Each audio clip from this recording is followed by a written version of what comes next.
In this video, I want to talk to you about understanding server roles because server roles are a major part of how Windows Server 2012 operates. Now, first off, let's talk about what exactly do these server roles provide us. Now, keep in mind, in this video, I'm just going to give you the high-level view, and we'll dig into these things a little bit more later on in the course.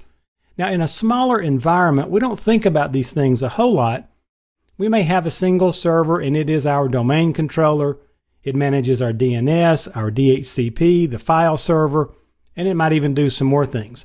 However, in a larger environment where the workloads are heavier on our servers, you may have a single server that just provides one, maybe two services, and that's usually the norm in an enterprise environment. Now, Windows Server 2012 separates all these different services into what they call server roles.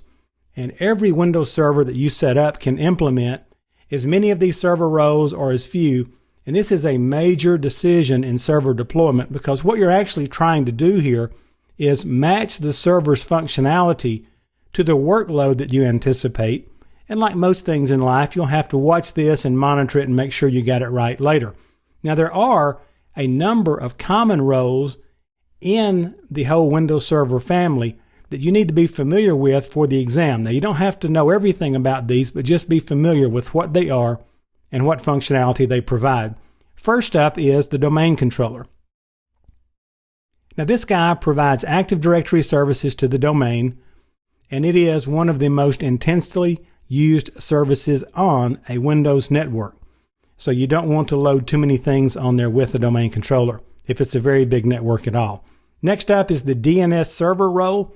This provides IP address name resolution for computers, and you'll usually have multiple DNS servers in large environments. A DHCP server provides your automatic IP addressing along with other network service information addressing.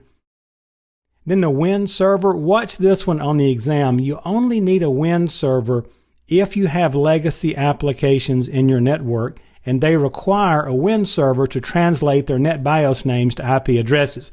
This getting more and more rare, but it's still out there and it could still be a topic on the exam, so watch for that. Network policy and access services. This provides secure, protected access and routing for remote access clients. This is what we used to know as a Radius server. Hyper-V server. This provides your virtualization infrastructure so that you can build virtual machines and take advantage of that whole cool new world. Application server. This hosts distributed applications that were built using ASP.NET. That means a web application in English, enterprise services, or the .NET framework. File and storage services. This role provides essential services for managing files on the network. The print and document services, obviously, this role takes care of all your printer operations on the network, your printer permissions, all those things that can happen, and we'll discuss that a little bit later on in the course as well. Remote desktop services, this supports virtual desktops. This is a big one, very popular now. And then last but not least that I'll mention here is the web server, and the web server role hosts websites and web-based applications. So that's a quick look at understanding server roles, the basic ones to be familiar with, and then we'll build on this as we move through the course.